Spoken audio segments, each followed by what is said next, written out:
자, 우리 아이가 영재원에 가야 하는 5가지 이유를 한번 정리를 해봤습니다.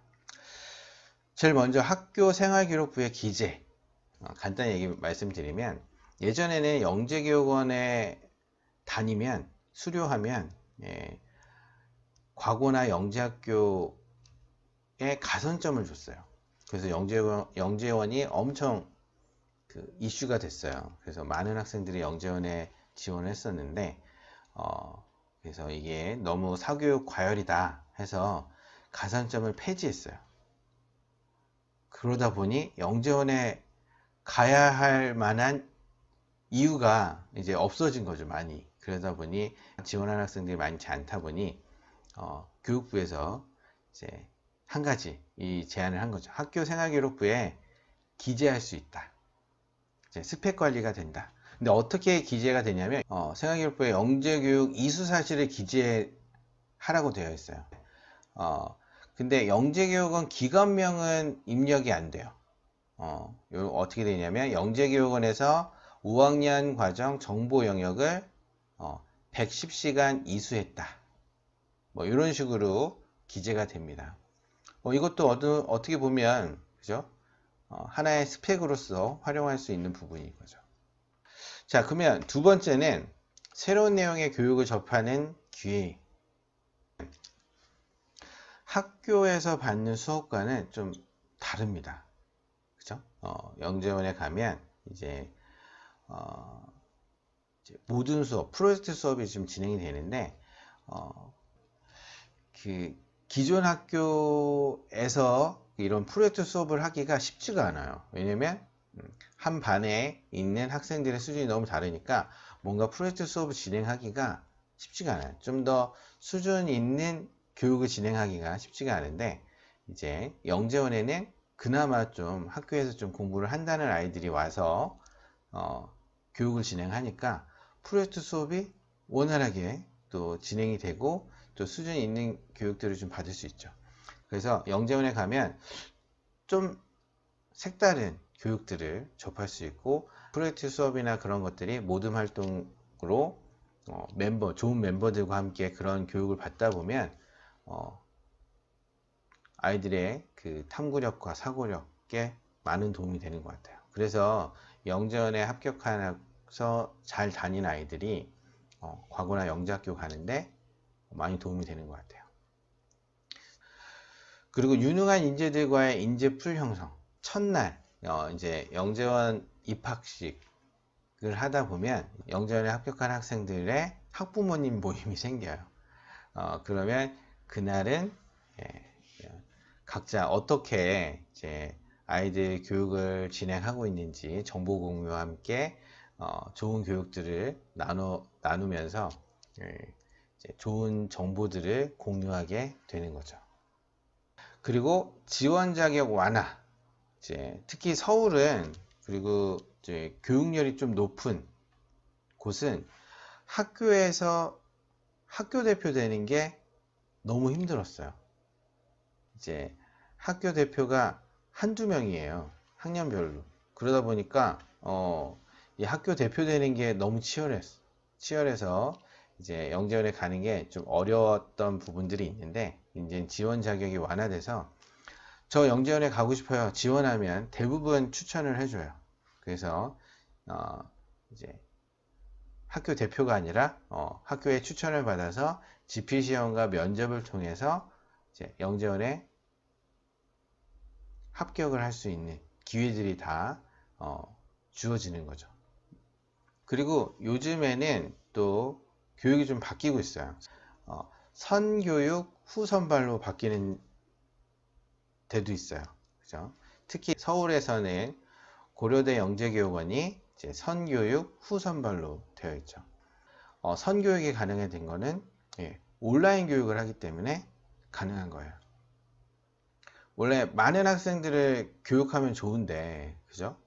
이제 장소라는 한정된 공간에 아이들을 모아서 교육을 해야 되니까 그것 때문에 선발을 해서 교육을 한 건데, 이제 선교육이 가능한 건 온라인 교육이, 그죠? 어느 정도 원활하게 컨텐츠들이 구성이 되니까 고대는 이제 선교육을 해서 여러 가지 이제 과제들을 통해서 아이들의 이제 산출물을 보고 그리고 면접을 통해서 아이들을 선발하겠다는 거죠.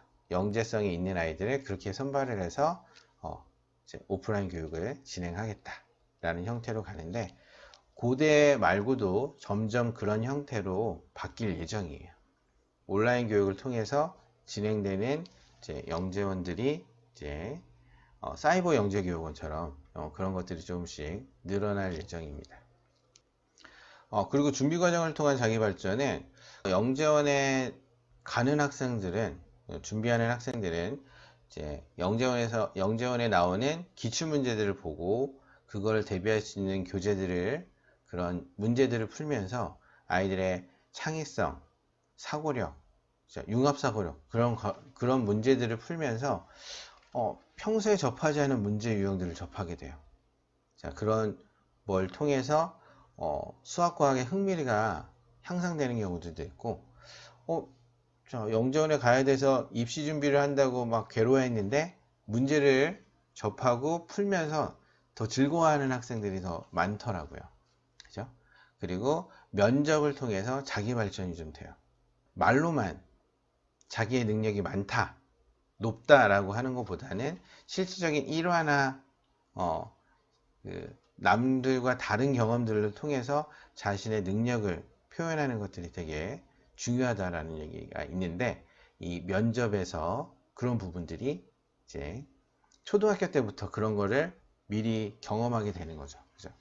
그래서 준비 과정을 하면서 이제 급급하게 막 이렇게 얼마 남지 않은 시간에 막 빠르게 막 하다 보면 남는 게 별로 없는데 준비 과정을 좀 하면서 아이가 자기소개서 쓰면서 자신에 대해서 좀 생각하고 자신의 미래를 생각하게 되는 계기가 제대로 주어진다면 이 준비 과정을 통해서 자기를 좀 돌아보면서 자기를 좀 발전시킬 수 있는 요소들이 생기게 됩니다. 자, 그러면 두 번째, 영재교육원 준비를 해야 하는 이유에 대해서 좀 설명을 좀 드릴게요. 자, 영재교육원 준비를 해야 하는 이유. 전 좀 방향을 좀 다르게 해서 활용이라는 단어를 드리고 싶어요. 간혹 가다 보면 초등학생이고 인데 영재교육원이 꼭 떨어지면 안 될 것 같은, 그죠? 모든 걸 목숨을 걸고 영재교육원에 합격해야 될 것 같은 마음으로 하는 친구들이 있어요. 그래서 떨어지면 엄청 상심하고 뭐 그러는데 초등학교 때 영재교육원은 좀 활용 차원에서 쓰면 어떨까? 자, 좀 더 설명드리면 단기 목표로 활용하는 거죠. 자, 아이들이 이제 좋은 대학을 가기 위해서 초등학교 때부터 공부를 해요. 근데 좀 너무 먼 미래잖아요. 그죠? 장기적으로 자신의 목표를 가지고 공부를 해서 중간중간 테스트할 수 있는 부분으로 본다면, 그리고 또 동기부여를 해서 그런 걸 활용한다면 괜찮지 않을까라는 생각이 들어요. 제가 7강인가 8강 때 설명드린 건데 다시 한번 좀 설명드리고자 합니다. 이게 뭐냐면 학년별로 추천 대회들이에요. 그러니까 단기 목표로 아이들이 활용하면 이제 아이들이 동기부여와 함께 좀 더 집중해서 공부를 해서 결과를 확인할 수 있다면 아이들도 자극이 되고 그리고 좋은 경험이 될 수 있으니까. 두 번째는 융합사고력, 수학과 흥미를 업할 수 있는 좋은 기회예요. 왜냐면 영재교원을 준비하지 않으면 이런 문제 유형을 접할 기회가 별로 없어요. 그렇죠? 네. 자, 이런 수학과과 이제 창의성 문제, 융합사고력 문제들을 접하는 기회가 별로 없는데 영재교원 준비를 하면은 그런 대비 교재 컨텐츠를 가지고 아이들의 문제를 접하게 되고 생활 속에 있는 수학, 과학을 흥미롭게 바라보면서 공부하게 되니까 오히려 학교 공부만 하는 아이들보다는 영재원 준비를 하면서 그런 걸 접한 아이들이 많이 도움이 되는 것 같아요. 그렇죠?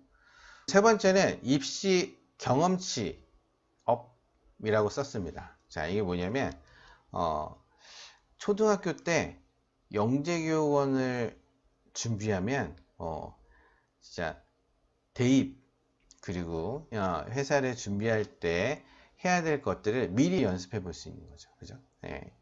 자기소개서도 먼저 써보고, 그죠? 네, 대학부설이나 그런 데에는 자기소개서와 영재성 입증 자료들이 있는데 그런 것들을 접할 수 있는 기회들이 좀 있는 거죠. 그죠?